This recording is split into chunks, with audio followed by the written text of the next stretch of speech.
அருமை குழந்தைகளே, உங்கள் அனைவருக்கும் என் வணக்கம்.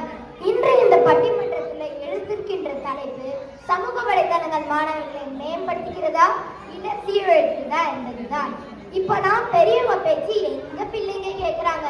யாரும் இன்ஃப்ளூவன்சராமே அவங்க என்ன சொல்றாங்களோ இவன் அப்படியே கேட்கிறான். யூடியூப்ல பல்வழக்கிறதுல தூங்குற வரைக்கும் வீடியோவா போட்டு தடுறான். கேட்டா ட்ரெண்டுன்னு சொல்றான். ஆனா நிறைய நல்ல விஷயமும் கத்துக்கிறோம். ஆன்லைன் கிளாஸ் படிப்பு சார்ந்த வீடியோன்னு என்னென்னவோ வந்துடுச்சு. இப்ப நம்ம நேரா விவாதத்துக்குள்ள போயிடலாமா? சமூக வலைதளங்கள் மாணவர்களை மேம்படுத்துகிறது. பேச வராங்க சிவாஜி. சமூக வலைத்தளங்கள் மாணவர்களுக்கு பல நன்மைகளை தருகிறது. இதுக்கு நம்ம தமிழ் பள்ளியே உதாரணம். வாட்ஸ்அப், டீம்ஸ் பெற்றோர்களுக்கும் ஆசிரியர்களுக்கும் பாலமாக அழைக்கிறது. சமூக வலைத்தளங்கள் தானே. இதுல நம்ம செவிக்கு உணவு எப்போதும் உண்டு. கற்றல் மிகவும் எளிதானது. எனவே சமூக வலைத்தளங்கள் மாணவர்களை நிச்சயம் மேம்படுத்துகிறது என்று கூறி விடைபெறுகிறேன். நன்றி, வணக்கம். ஆரம்பமே சிக்ஸரா இருக்கே. வாங்கய்யா சுஹாஸ், இவர் என்ன சொல்றதுன்னு கேட்போம். அனைவருக்கும் வணக்கம். மாண்புமிகு நடுவர் அவர்களே, உங்க வயசுக்கும் அனுபவத்திற்கும் நான் சொல்லி தர வேண்டியதில்லை. இப்போ மாணவர்கள் சமூக வலைத்தளங்களால் ரொம்பவே பாதிக்கப்பட்டாங்க. எல்லாத்தையும் படித்து அது வாங்கிட்டா இது வாங்கிட்டான்னு பெற்று வாங்கிட்டு அதை முடிச்சுக்கிறாங்க. இதை எப்பாடி அவருக்கும் நமக்கும் நல்லதாகும். இதை பட்டான்னு சின்ன பிள்ளைங்க கூட வீடியோ சேனல் ஆரம்பிச்சு வீடியோ போட்டு லைக் பண்ணு, சப்ஸ்கிரைப் பண்ணு, ஒரே நஷ்டம். ஆகவே சமூக வலைத்தளங்கள் மாணவர்களையும் பெற்றோர்களையும் சீரழிக்கிறது என்று சொல்லி விடைபெறுகிறேன். நன்றி, வணக்கம். அப்பா என்ன அருமையா பேசிட்டாரு. அடுத்து பேச வராங்க ஹாசினி.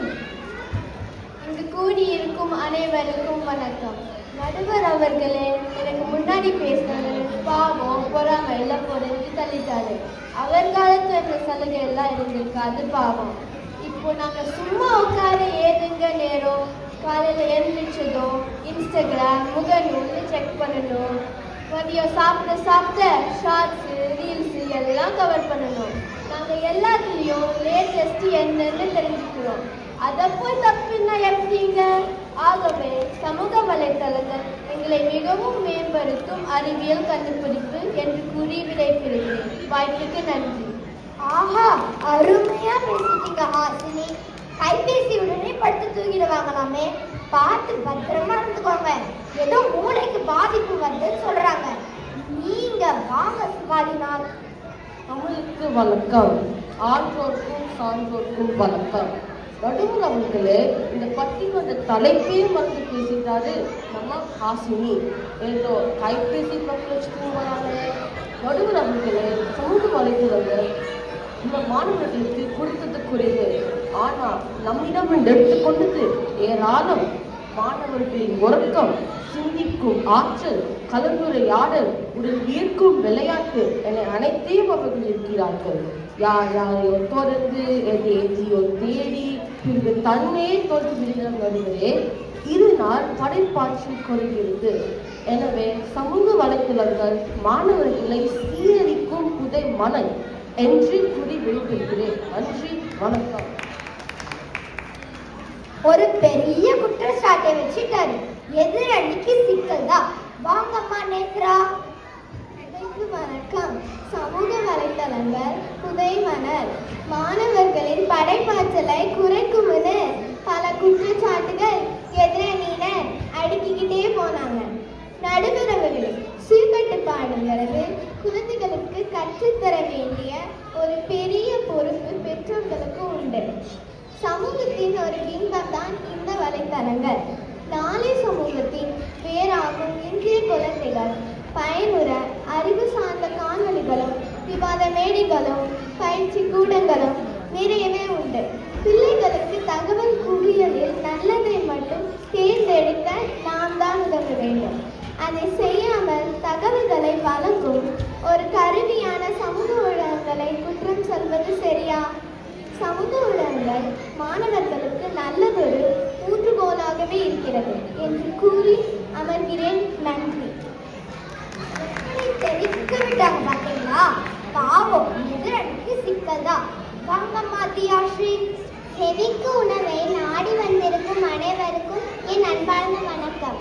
சமூக வலைத்தளங்களில் எல்லா தகவலும் இருக்கு. ஆனா நம்ம தான் பொறுப்பாக இல்லைன்னு சொல்றார்களே. நான் கேட்கிறேன், செயற்கை நுண்ணறிவு பத்தி நீங்க ஏன் பேசல? இப்போலாம் பார்க்க நம்மளை போலவே இருக்கிற ஒருத்தர் நாம் சொல்வது போலவே ஏதாவது அவதூறாக பேச முடியும், கருத்துக்களை பரப்ப முடியும். இது எப்படி நல்லதாகும்? ஒரு நொடியில் லட்சக்கணக்கான வாசகர்களை சென்றடையும் தகவல் கண்காணிக்கப்படுவதாகவே தெரியலைங்க. இது எப்படி குழந்தைகளுக்கு ஊன்றுகோல்னு சொல்றீங்க? தினமும் கத்தி வேலை நடக்கிற மாதிரி தானே இருக்கு நம்ம பொழப்பு. நீங்க கண்ணுக்கும் காதுக்கும் போய் சேர விஷயம் விஷமாக இருந்தால் அதை நாம தான் தடுத்தே ஆகணும் இல்லையா? அதை தானே எங்க அணியில் பதிவு பண்றோம். எனவே சமூக வலைத்தளங்கள் மாணவர்களுக்கு மேம்பாடு அல்ல, அது ஒரு சாபம். அவர்களை சீர